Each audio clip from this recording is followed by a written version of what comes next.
ক্রিকেটে এখন এক পরাশক্তির নাম বাংলাদেশ। বলতেই পারি পরাশক্তি, কারণ যেভাবে বাংলাদেশ একের পর এক জয় ছিনিয়ে নিচ্ছে, সেই বাংলাদেশকে যদি পরাশক্তি না বলি তাহলে কিভাবে হয়। আর এই যে বাংলাদেশ একের পর এক জয় ছিনিয়ে নিচ্ছে, সে কারণে কিন্তু আন্তর্জাতিক ক্রিকেট কাউন্সিলে বাংলাদেশকে উন্নয়নের রোল মডেল ধরা হয়। আর সেই উন্নয়নের রোল মডেল যে বাংলাদেশ, সেখানে একের পর এক যোগ দিচ্ছে অনেক ক্রিকেট তারকা। তাদেরকে নিয়ে আমাদের আয়োজন রবি ক্রিকেট 360। তাদের ইন্টারন্যাশনাল ক্যারিয়ার, তাদের ব্যক্তিগত জীবন সব আপনাদের সামনে তুলে ধরতে চাই। আপনাদেরকে ওয়েলকাম করছি আমি মারিয়া, এবং আমার সাথে আজকেও রয়েছেন অ্যানালিস্ট, ইন্টারন্যাশনাল কমেন্টেটর এবং current player Mehrab Hossain junior. আজকে যিনি আমাদের সাথে রয়েছেন উইকেট কিপার অ্যান্ড ওপেনার এবং চমৎকার একজন ব্যাটসম্যান তাকে বলতেই পারি আমরা। তিনি আজকে আমাদের সাথে রয়েছেন। এইজ গ্রুপেও যিনি মাতিয়ে বেড়াচ্ছেন এবং আন্তর্জাতিক ক্রিকেটে যখন সামিল হয়েছেন তখনও তিনি মাতিয়ে বেরিয়েছেন, এনামুল হক বিজয়। হ্যালো। খুব ভালো আছে, আপনি কেমন আছেন? ভীষণ ভালো লাগলো আজকে আপনাকে পেয়ে। ধন্যবাদ, খুব সুন্দর শার্ট বিজয়। Thank you. না, সামার যেহেতু, সামারে ফ্লোরাল একটা ব্যাপার তো থাকবে, সেই ফ্লোরাল হাওয়াই হাওয়াই ভাব একটা আছে। কখন মনে হলো যে আপনি ক্রিকেটই খেলবেন, এটাকেই ক্যারিয়ার হিসেবে নেবেন? আসলে ক্যারিয়ার হিসেবে নিব এটা কখনো ওইভাবে চিন্তা করা হয়নি, বাট ক্রিকেটটা সবসময় ভালো লাগতো, ক্রিকেটটা সবসময় মজা পেতাম। যখনই ভাইয়ার সাথে কোথাও খেলতে যেতাম তো ভাইয়ার সাথে করে নিয়ে যাওয়ার পর হয়তো দেখে দেখে খেলাটা বোঝা, দেখে দেখে খেলাটা শেখা। শুনতে চাই যে সিনিয়র, কখনো কি র্যাগিং করেছেন? র্যাগ কি দেওয়া হয়েছে তাকে? ডোমেস্টিক ভাবে র্যাগ করা হয় না, বাট ন্যাশনাল টিমে একটা ট্রেন্ড আছে যে মাশরাফি ভাই সেটা লিড দেয়, সেটা বিজয় আরো ভালোভাবে এক্সপেরিয়েন্স করেছে। তো ওই মনে পুরো ঘটনাটা বিস্তারিত মনে হয় এখন অনেক। আচ্ছা, আমরা একটু শুনে ফেলি, তারপরে আপনার উপর নির্মিত একটু অডিও ভিজুয়াল আছে আমাদের কাছে, সেটা দেখবো। তার আগে একটু র্যাগিং এর এক্সপেরিয়েন্সটা একটু শুনতে চাই। এক্সপেরিয়েন্স তো অনেক মজার। আসলে এটা বলা যায় না, কেউই হয়তো বলে না, বাট এটা খুবই মজার। প্রতিটা প্লেয়ার যখন নতুন ডেবিউ করে তাকে ঘিরে আর কি সবার একটু এক্সাইটমেন্ট কাজ করে যে ওকে কি করা হবে। তো কিছু একটা আছে যেটা আসলে আমরা বলতে পারি না, সুইমিং পুল রিলেটেড। হ্যাঁ, আমরা হয়তো সবাই একসাথে থাকি, সিনিয়র ভাইরা মিলে আর কি দুষ্টামি ফাজলামি সুইমিং পুলে যা হয়, তারপরে আর কি তাকে বলা হয় যে ওয়েলকাম ন্যাশনাল সাইড, এরকম একটা মজার ঘটনা। আচ্ছা, যথেষ্ট সেন্সর করে বলা হয়েছে, আমি বুঝতে পারছি সুইমিং পুল রিলেটেড যেহেতু। আচ্ছা, আপনার উপর নির্মিত অডিও ভিজুয়ালটা আমরা দেখে নিই। Move mid wicket over to Gully, and that was just pitched up too much. Well, the target was set initially. Enamul Haque বিজয় দেশের অন্যতম সেরা ব্যাটসম্যান, সেরা উইকেট কিপার। জাত চিনিয়েছেন আগে। বাংলাদেশ অনূর্ধ্ব 19 দল, খুলনা ও ঢাকা বিভাগের হয়ে জাতীয় লীগ, বিসিবি একাডেমি দল এবং ঢাকা আবাহনীর হয়ে প্রদর্শন করেছেন ধারাবাহিক পারফরমেন্স। 2012 সালের আগস্টে অস্ট্রেলিয়ায় অনুষ্ঠিত অনূর্ধ্ব 19 বিশ্বকাপে তিনি ছিলেন দুর্বার, অপ্রতিরোধ্য। বাংলাদেশ শেষ 8 থেকে বিদায় নিল। ব্যাট হাতে দারুণ পারফরমেন্স করে টুর্নামেন্টের সর্বোচ্চ রান সংগ্রহ করেছিলেন বাংলাদেশের অধিনায়ক। করেছিলেন 2 সেঞ্চুরি সহ 365 রান। জাতীয় দলে ঢোকার আগেই 3 মৌসুমে সব ধরনের ক্রিকেটে করেছেন 13টি সেঞ্চুরি। বলছি এনামুল হক বিজয়ের কথা। এই ক্রিকেটারের জন্ম 16 ডিসেম্বর 1992-এ। কুষ্টিয়া শহরে বসবাস হলেও বিজয়দের পৈতৃক বাড়ি কুমারখালী উপজেলার আদাবাড়িয়া গ্রামে। বিকেএসপিতেই তার হয়েছিল ক্রিকেটের হাতে খড়ি। 2012-13 মৌসুমে ওয়েস্ট ইন্ডিজ ও বাংলাদেশের মধ্যকার ওয়ানডে সিরিজে তার অভিষেক হয়। ওয়ানডে ক্যারিয়ারের দ্বিতীয় ম্যাচেই তিনি পূর্ণ করেন প্রথম ODI century. Turns it round and is going through for the single, and that gets him his maiden one-day international 100. Wonderful innings from Amanul Haq, playing only in his second one-day international. It's been a superb innings from this young man, and the crowds here. বিজয়ের ঝুলিতে আছে গ্রামীণফোন প্রথম আলো বর্ষসেরা উদীয়মান ক্রীড়া পুরস্কার। তিনি বাংলাদেশের হয়ে নভেম্বর 2001 থেকে এখন পর্যন্ত আন্তর্জাতিক ম্যাচ খেলেছেন 27টি, পেয়েছেন 3টি সেঞ্চুরি ও 3টি হাফ সেঞ্চুরি। ওডিআইতে তার মোট রান 892, যার সর্বোচ্চ 150। 4টি টেস্ট খেলেছেন বিজয়, করেছেন 73 রান। সবচেয়ে বেশি যে কথাটা আপনাকে নিয়ে শোনা যায় যে আপনি একটু সেলফিশ বটে, মানে এই সেলফিশ খেলোয়াড় বটে যদি বলি আর কি রানের ক্ষেত্রে। তো সেই ক্ষেত্রে আপনি নিজেকে কিভাবে মূল্যায়ন করবেন? এই ক্ষেত্রে আমি বলতে পারি যে যদি ওরকম কথা আসে তাহলে আমি বলতে পারি যে দিনে আমি সেঞ্চুরি করেছি, ম্যাক্সিমাম রান কিন্তু 300 ছুঁয়েছে। কথাটা আমাকেই ঠিক করতে হবে। আমি তো আসলে বলে কিছুই করতে পারবো না। আমি পারফর্ম করে বা আমি ন্যাশনাল টিমে সুযোগ পেলে অবশ্যই চেষ্টা করব যে মানুষের এই ভুল ধারণাটা অবশ্যই জন্য মুছে যেতে আমি আমার মতো করে ভালো কিছু করে বাংলাদেশ টিমকে জিতিয়ে হয়তো প্রুভ করতে পারবো। তাছাড়া কিন্তু বলে অনেক সময় হবে না। এখন বর্তমানে যারা খেলছে কিভাবে তাদেরকে বিট করে আবার খেলা যাবে? তো আমি যেখানেই খেলি যতটুকু পারি চেষ্টা করি যে আমার ঝুলিতে যেন অনেক রান থাকে, তাইলে আমি কনফিডেন্সটা 100% অ্যাপ্লাই করতে পারবো। 6th গ্রেড পর্যন্ত আপনি কুষ্টিয়াতে পড়েছেন, তারপরে আপনি চলে আসলেন বিকেএসপিতে। বিকেএসপিতে কিভাবে আসে এবং সেখানে আপনার এত চমৎকার পারফরমেন্স ছিল, আপনি এতই অ্যাডভান্স ছিলেন আপনার জায়গাটাতে, যে কারণে ফার্স্ট ক্লাসে আপনি খুব সহজেই সুযোগ পেয়ে যান, ফার্স্ট এজ গ্রুপে, তারপরে ফার্স্ট ক্লাসে। তো সেই গল্পটা একটু শুনতে চাই। ছোটবেলা আমার কুষ্টিয়াতে, ছোটবেলার হাউজিং এ ছিলাম আমি। ওখানে বিহঙ্গন ক্রিকেট ক্লাব নামের একটা ক্লাব ছিল যেখানে বড় ভাই প্র্যাকটিস করতো। তো ওইখানে আর কি ছোটবেলায় ভাইয়ের সাথে করে হাত ধরে যাওয়া, তারপর ওইখান থেকে জেলা স্কুলে ভর্তি হওয়া, জেলা স্কুলে নিয়মিত স্কুল ক্রিকেটে প্র্যাকটিস করা। তারপর হঠাৎ করে বিকেএসপি জেলায় তখন বিকেএসপি ট্রায়াল নিতে যেত। তো বিকেএসপি যখন নিতে গেল তখন ডিআর স্যার ছিলেন। তো কুষ্টিয়া জেলা স্টেডিয়াম মাঠে ওইটা হয়, মানে এইটা হয়, সিলেকশনটা হয়। আমি স্কুল থেকেই ওখানে যাই, যাওয়ার পরে ওখানে আমাকে সিলেক্ট করে। তো সিলেকশনটা মানে অদ্ভুত ছিল, মানে ওখানে একটা ফর্ম, মানে 20 জন চান্স পেলো, ওর মধ্যে একটা ফর্ম দিল যেখানে 20 জনের ছবি লাগবে। তো আমি তো জানি না, ছোট মানুষ হিসাবে আমি, আমার ছবি ছিল না সাথে। তো হঠাৎ করেই আর কি মানে বললো যে তোমার ছবিটা লাগবে, তোমার ছবিটা প্রয়োজন হলে তুমি যেতে পারবা না, এই ফর্মটা ফিল আপ করতে পারবা না। তো ডিআর স্যার তখন বললো যে যদি হয় তাহলে তুমি 20 জনের এই ফর্মটা তুমি পাবে, না হলে পাবে না। তারপর আমি সাইকেলে চালাই মাত্র 10 মিনিটের মধ্যে বাসায় যে 2টা ছবি নিয়ে আসলাম, তার মধ্যে একটা মাংসের ঝোলও আছিল। তো এরকম অবস্থায় ছিল। তো তারপর ওই ছবিটা নিয়ে আমি কোনো মতে সাইকেল, ছোট্ট মানে একদমই 5 ফিটের একটা ছোট ছেলে, তো ওইরকম দৌড়ে আবার সাইকেল চালাই স্টেডিয়ামে গেলাম। 5 ফিট তো অনেক বড়। 5 ফিট ক্রিকেটের জন্য 5 ফিট কিন্তু অনেক ছোট। আমাদের সব থেকে ছোট মানুষ কিন্তু 5 ফিট 4। তো গাড়িটা স্টার্ট দেওয়ার পরে আমি যে স্যারকে হাতে দিলাম, স্যার বললো যে ভালো, তোমাকে আমি অবশ্যই চিঠি পাঠাবো। তারপরে প্রায় 1 মাস পরে চিঠি আসে যে 7 দিনের একটা ক্যাম্প হবে। তো ওখানে যে আমি ব্যাটিং করার সুযোগ পাইনি, কিপিং করেছি। কিপিং করার পরে আমি 2 মাসের মধ্যে ওখানে ভর্তি হলাম। তারপরের গল্পটা তো ওখান থেকে শুরু। আন্ডার 15, আন্ডার 16, আন্ডার 17, 18, 19, 21, 23, তারপরে 19 এ তো আন্ডার 19 এ তো হাইয়েস্ট স্কোরারই হয়ে গেলেন আপনি পুরো টুর্নামেন্টে। আন্ডার 19 ওয়ার্ল্ড কাপের আমি ক্যাপ্টেন তো ছিলাম 2012 এ। আমরা পঞ্চম হয়েছিলাম আমাদের স্থান, আর আমি তো 2টা সেঞ্চুরি ছিল, হাইয়েস্ট স্কোর ছিল। ন্যাশনাল টিমে মুশফিকের জন্য উইকেট কিপার হওয়া সত্ত্বেও অনেক সময় উইকেট কিপিং এর সুযোগ বেশি খুব একটা হয়নি হয়তো, কিন্তু ব্যাটসম্যান প্লাস উইকেট কিপার হিসেবে বেশি কমফোর্টেবল নাকি ফিল্ডার হিসেবে? আমি উইকেট কিপার, সবসময় উইকেট কিপিং খুব এনজয় করি। আচ্ছা, আমরা না এইসব গল্প আরো অনেক করতে চাই, কিন্তু সেটা বিরতির পরে আমরা ফিরে এসে দেখবো আনামুল হক বিজয়ের একটা চমৎকার ইনিংস, এবং সেই সাথে টিপস অ্যান্ড টেকনিক্স তো থাকছে আপনাদের জন্য, সাথেই থাকবেন।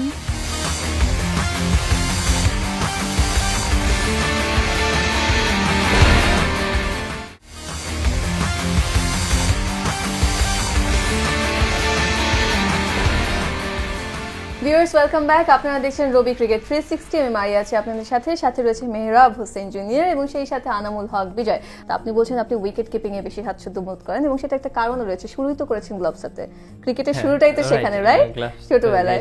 তো একটা কথা আছে যে উইকেট কিপার হলে নাকি আসলে ব্যাটসম্যানের পারফরমেন্স আরো ভালো হয়, মানে আরো ভালো ব্যাটসম্যান হওয়া যায়। Do you believe in that? আমি বিশ্বাস করি, কারণ যখন আমি যেদিন আমি ব্যাটিংটা ভালো করি দেখি কিপিংটা অটোমেটিক ভালো হচ্ছে, বা কিপিংটা যেদিন খুব মন দিয়ে করতে পারি সেদিন দেখি চেজিং এ আমি একটু ব্যাটিংটা খুব ভালো ফ্লোতে হচ্ছে। তো এটা একটা আমি মনে করি হাইটার রিলেটেড। যেহেতু উইকেট কিপিং এর ফলে অনেক সময় বোঝা যায় যে কোন বোলারটা কি বল করছে, সবসময় যেহেতু অবজার্ভ করছো, তো ব্যাটিং এর সময় কি এটা হেল্প করে? যখন সুবিধা হয় কি আরো, যে দেখেন আপনি ব্যাটিং করছেন, একটা দারুণ সেঞ্চুরি করলেন, তখন আমি কাছ থেকে ব্যাটিংটা দেখলাম যে অনেক কিছু শট হয়তো শেখা যায়, অনেক কিছু এক্সক্লুসিভ কিছু, আচ্ছা বলার এই বল করছে, এই বলগুলো আউট হয়ে যাচ্ছে, সেইগুলো হয়তো বা নিজে চিন্তা করা যায় যে না, এই শটগুলো আমি খেলবো না। এই জিনিসগুলো অবশ্যই হেল্প তো অবশ্যই করে। মুশফিক ভাই তো প্রমাণ। আচ্ছা, আপনাকে যদি জিজ্ঞেস করি আপনার বেস্ট ইনিংস কোনটা, তাহলে আপনি কোনটা বলবেন? ফার্স্ট সেঞ্চুরিটা অবশ্যই বেস্ট, কারণ ওইটা ম্যাচ জিতেছিল, আমি ম্যান অফ দ্য ম্যাচ হয়েছিলাম, দলকে জিতাতে পেরেছি। এইটার জন্য তো অবশ্যই ম্যাচটা, ওই সেঞ্চুরিটা খুবই অসাধারণ ছিল বলতে পারি। Since that was the best, তো আমরা সেটাই আজকে দেখে নিই একটু, চলুন।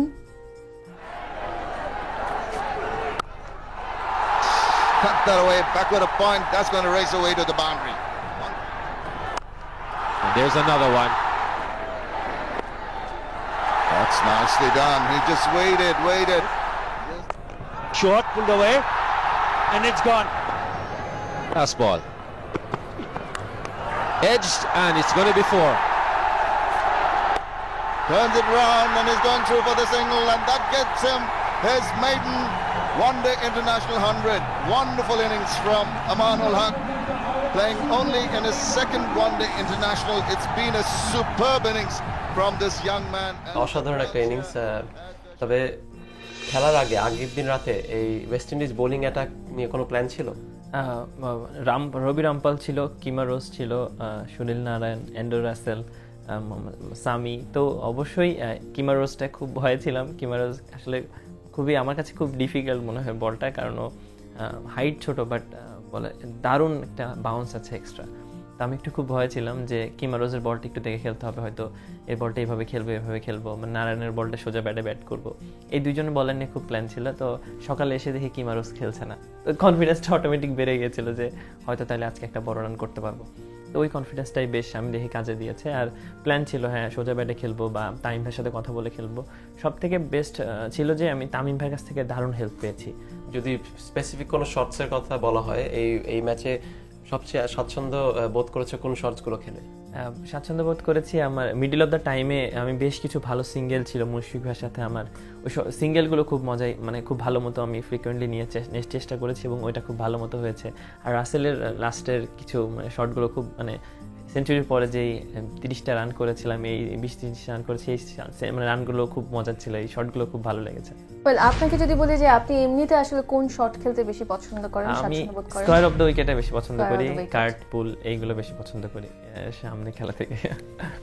আমরা এবার একটু আমাদের দর্শকদেরকে, আনামুল হক বিজয়ের তো অনেক কিছু আমরা জানলাম যে তিনি কিভাবে শট খেলতে পছন্দ করেন, কোন শটটা তার পছন্দ। দর্শকদের জন্য একটু টিপস অ্যান্ড টেকনিক্সে কিছু টিপস দিয়ে দিই। আজকে আপনাদেরকে দেখাবেন কোচ গাজী গ্রুপের কোচ সালাউদ্দিন, তিনি দেখাবেন ডান্সিং ডাউন দ্য উইকেটে কিভাবে খেলতে হয়। চলুন আমরা দেখি। আমি আপনাদের ক্রিকেটের একটা অতি গুরুত্বপূর্ণ শট ডাউন দ্য উইকেট যে বলকে মারা। নর্মালি এটা সাধারণত আমরা স্পিনের এগেনস্টে করে থাকি। স্পিনাররা যখন একই জায়গায় বল করতে থাকে, একই লেন্থে বল করতে থাকে বা গুড লেন্থে বল করতে থাকে, তখন কিন্তু আমরা ডাউন দিকে যে স্পিনারের লেন্থটাকে নষ্ট করার জন্য আমরা কিন্তু সেই শটটা খেলতে পারি। ইভেন আজকাল কিন্তু সব ব্যাটসম্যানরাই কিন্তু ইভেন পেস বোলিংয়ের এগেনস্টে কিন্তু সামনে উইকেটের সামনে বের হয়ে কিন্তু সেই শটটা খেলে। এটা হচ্ছে গিয়ে মুভিং আউট অ্যান্ড ড্রাইভ।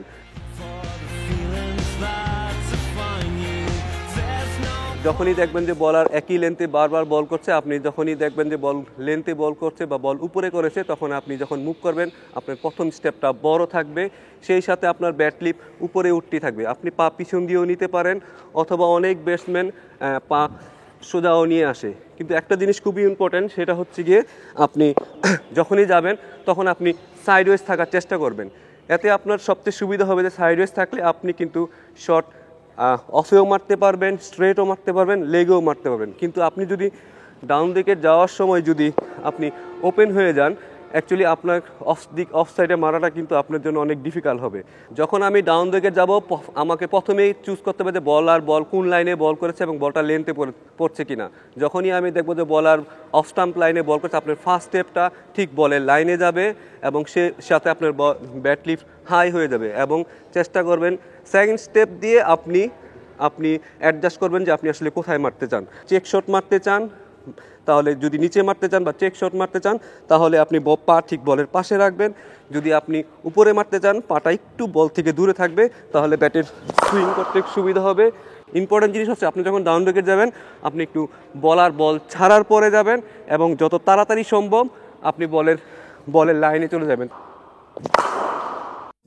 এটা খুব সুন্দরভাবে এক্সপ্লেইন করলো সারু ভাই। তবে আমি জানি যে তুমিও one of the favourite shot, if I am not wrong, যে স্পিনারদের ডাউন দ্য উইকেট এসে এবং বড় বড় ছয় মারো। তো তোমার থেকে জানতে চাবো যে as a batsman down the wicket ভালোভাবে সাকসেসফুলি খেলতে হলে কি কি কোয়ালিটিস লাগে এবং কোন বলটা এবং কি ধরনের বোলার এগেনস্টে এই শটটা খেলতে হয়? আমি বিশেষ করে আপনি অফ স্পিন বলে বা লেফট আর্ম স্পিন বলে খেলাটা ইজি লেগ স্পিনারের থেকে। আমি মনে করি লেগ স্পিনারটা হয়তো আমি চাইলে অনেক সময় ব্যাট বল আনপ্রেডিক্টেবল, কোন সময় কোথায় বল করবে, but left arm spin off স্পিনে এক জায়গায় কনসিস্টেন্টলি বল করে। তো আমি সবসময় চুজ করি যে যতটুকু পারি যে কোন বলারটা বেশি একটু ফ্লাইট দেয়। যদি একটু বলটা ফ্লাইটে আসে তখন আমার পিক করতে ইজি হয়, যে বলারটা ফ্ল্যাট বল করছে তার বল জায়গায় দাঁড়ায় খেলি, বাট যারা একটু ফ্লাইটে বল করে পেসটাকে ম্যাটার করে যে আস্তে বা জোরে জোরে করলে ইজি হয় না আস্তে করলে ইজি হয়? হ্যাঁ, যদি আমি ডাউন উইকেট যাই মনে করি আস্তে করলে ইজি হবে আমার জন্য, কারণ জোরে করলে আমি যাওয়াটা হয়তো বা দেখাচ্ছি লেট হয়ে যেতে পারে, বাট আস্তে করলে হয়তো আমি যাওয়াটা আমার জন্য মানে অ্যাডজাস্ট করাটা সুবিধা হয়। হয়তো কিন্তু এখানে উইকেটটাও কি একটু জাজ করা ইম্পর্টেন্ট, যে টার্নিং ট্র্যাকে কি যাওয়া রিস্কি নাকি মনে হয় যে ফ্ল্যাট ট্র্যাকে বেশি ইউজ করা উচিত না টার্নিং ট্র্যাকে? অবশ্যই টার্নিং ট্র্যাকে চেষ্টা করার সুইপটা আমার কাছে মনে হয় যে ভালো অপশন, আপনি দারুণ সুইপ খেলেন, তো আমি মনে করি সুইপটা ভালো অপশন ডাউন উইকেটের থেকে। বাট যদি ফ্ল্যাট ট্র্যাক হয়, বল একটু ফ্লাইটে বল করে, তার জন্য খুব ভালো অপশন ডাউন উইকেট যে খেলা। এখন তো দেখা যাচ্ছে 2-3টা বল ডট হলেই আমরা চেষ্টা করি যে ডাউন উইকেট যে 4 বা 6 মেরে ওভারটা কাভার করা, তো ডাউন উইকেট অবশ্যই বেশি জরুরি, কারণ এখন যত মডার্ন ক্রিকেট আসছে একটা বলার খুব ভালো ভ্যারিয়েশন সহ এক জায়গায় কনসিস্টেন্টলি বল করে, ওই সময় ভুলটা হয়, ওই সময় মিস্টেকটা হয়, বাট স্যার যেটা বলছে এটা পারফেক্ট। আচ্ছা, আমরা একটা বিরতি নিয়ে নিচ্ছি, আরেকটা বিরতির সময় হয়ে গেছে, তারপরে কিন্তু আমরা এবার ব্যক্তি আনামুল হক বিজয়কে জানবো। Ready for that? Well viewers, দিচ্ছি আরেকটা বিরতি, আর বিরতির পরে ব্যক্তি আনামুল হক বিজয়কে জানবার সুযোগটা নিশ্চয়ই আপনারা মিস করতে চান না, আমাদের সাথেই থাকবেন।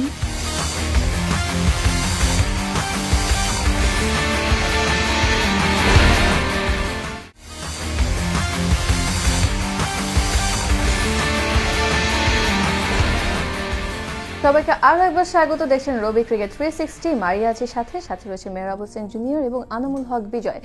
পরিবারে কে কে আছেন আপনার? আমার আছে আব্বু আম্মু, ভাইয়া ভাবি আর ছোট ভাই আর আমি।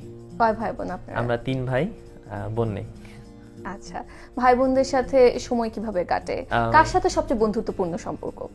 ভাইয়ের সাথে, বড় ভাইয়ের সাথে। প্রথম থেকেই বলতে পারেন আমার ফ্রেন্ড খুবই কম, কারণ জেলা স্কুলে যখন পড়তাম তখন আমার বাসাটা বেশ দূরে ছিল, তো জেলা স্কুলে পড়ার সময় আর আমি তখন জেলা শহরে আসলে খুব কম সময় ফ্রেন্ডের সাথে আড্ডা দেওয়া হয়, পড়াশোনা আর খেলাধুলা বা ভাইয়ার সাথে ঘোরাঘুরি এগুলো নিয়ে অনেক ব্যস্ত থাকতাম। তারপরে বড় হওয়ার পরে তো বিকেএসপিতে চলে আসলাম, তো ভাইয়ার সাথে অনেক ফ্রেন্ডলি ছিলাম। খুব একটা বড় হওয়ার পরে না, ক্লাস 6 এর পরে, মানে হ্যাঁ, বুদ্ধি হওয়ার পরে। তো যেহেতু আপনার বড় ভাইয়ের কথা বলেই ফেললেন, তো আপনার বড় ভাই আপনাকে নিয়ে কি বলেছে শুনুন, চলুন একটু দেখে নিই।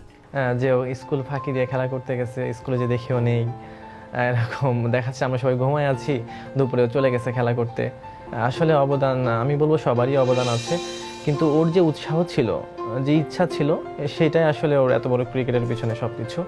নাও দুষ্টু প্রকৃতির ছিল, ক্রিকেটীয় ব্যাপার নিয়ে খুব দুষ্টু ছিল, বাট এভরিথিং দেখাচ্ছে কাচের প্লেট, বাসার ঘড়ি, টিউব লাইট, এগুলো সব ভেঙে ফেলতো বল দিয়ে, ব্যাট দিয়ে, প্রচুর পরিমাণে এরকম অনেক কিছু করছে আর কি। যেমন ও যদি সেঞ্চুরি করে তাহলে হচ্ছে আমি এতিমদেরকে খাওয়াই দিই, বা এতিমখানায় বস্তায় চাউল দিয়ে দিই, আবার হচ্ছে আপনার মসজিদে দান করে দিই। স্যাটিসফ্যাকশন কাজ করে বা অনেক শান্তি লাগে যে আসলে আমি বিজয়ের ভাই। এবং বিকেএসপি থেকে বাসায় যেত, এবং বাসায় থেকে বিকেএসপিতে যাওয়ার সময় আমি বাসায় থাকতে পারতাম না, আমি ওর সাথে দেখা করতাম না। ও হয়তো 3-4 বছর ধরে আমি ওর সাথে যাওয়ার সময় কোনোদিন দেখা করি নাই, আমি দেখা করলে সহ্য করতে পারতাম না, কারণ সাথেই আমি অনেক সময় কাটিয়েছি আমার জীবনের সবটুকু সময়, যতটুকু ছিল ততটুকু সময় ক্রিকেট ব্যাপার নিয়ে দুষ্টুমি দিয়ে, সেক্ষেত্রে আমি সেজন্য এটা সহ্য করতে পারতাম না, আমার খুব কষ্ট হতো। বিজয়, আমি তোমাকে বলছি, আমি তোমার কাছে আশা করি যে তুমি পৃথিবীর শ্রেষ্ঠ ব্যাটসম্যান হও, যেটা তোমার লক্ষ্য, এবং বাংলাদেশের সেরা প্লেয়ার হও, সাথে সাথে ভালো আদর্শবান মানুষ হও, সবাই আদর্শবান মানুষ হিসেবে তোমাকে চেনে এবং ক্রিকেটার হিসেবে চেনে। তো আমি অ্যাজ এ ফিউচার তোমাকে এই আদর্শবান ভালো মানুষ দেখতে চাই। Such a beautiful bonding between you and your brother for sure. যে আপনাকে বিদায় দেওয়ার ব্যাপারটা তার জন্য এত কষ্টকর যে আপনার সাথে 4 বছর তিনি বিদায় শব্দটা বলতেই পারেননি। সত্যি কথা বলতে আমি যদি যতটুকু ভালো আছি, ভালো অবস্থাতে আছি, এটা ভাইয়ার অনেক ভূমিকা আছে। ভাইয়া অনেক ভালো বল করতো, অনেক ভালো ব্যাটিং করতো। ভাইয়ার খেলা দেখতে আমি যেতাম, তো যখন আমি বিকেএসপিতে চান্স পেলাম তখন আস্তে আস্তে ভাইয়া খেলার থেকে দূরে আসা শুরু করলো, যে ভাইয়ার স্বপ্নটা আমার মাধ্যমে আর কি প্রকাশ করবে। মানে তো এই জিনিসটা মানে আমি সবসময় মানে আমার থেকে ভালো প্লেয়ার হতে পারতো ভাইয়া, তো খুবই ভাইয়া অনেক কুষ্টিয়াতে থাকে, দেখা হয় না খুব।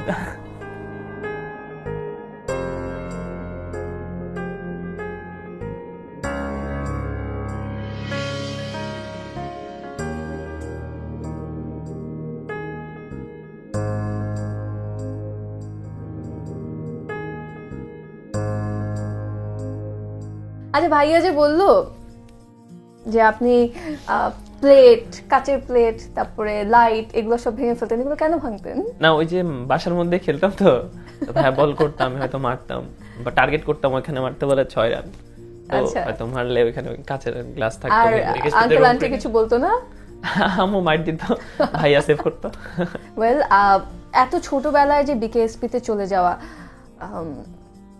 মা, মানে আপনার মার কথা যদি বলি, how did she take it, যে ছেলেকে দূরে পাঠিয়ে দিতে হচ্ছে? প্রথম সত্যি কথা বলতে আমি খুব খুশি ছিলাম, আমি বুঝতে পারিনি যে আসলে ইমোশনালটা কি। তখন আসলে হাসতে হাসতে চলে এসেছি বিকেএসপিতে, একবারও মনে হয় না যে ফ্যামিলি ছেড়ে চলে যাচ্ছি। মনে হচ্ছে যে আন্টির কি অবস্থা ছিল? আম্মুর খুব ইমোশনাল ছিল, খুব কান্নাকাটি করেছে। মনে হয় যে এখন মা বাবা যদি কাছে থাকতো বেশি ভালো হতো। সবচেয়ে পছন্দের মানুষটাই তো আপনার মা। হ্যাঁ, অবশ্যই অবশ্যই। আপনার মায়ের একটা বার্তা দেখি আমরা, প্লিজ। বিজয় লেখাপড়ায় ভালো ছিল, খেলাধুলা অনেক আগ্রহ ছিল, নিজের খেলা নিজে, মানে পড়াশোনাও অনেক ভালো ছিল। আবার খেলাধুলা যখন সুযোগ পেলে ও চলে যেত খেলতে। বিজয় খুঁজে পাওয়া যেত না, সবসময় মাঠে এত আগ্রহ খেলা ছিল।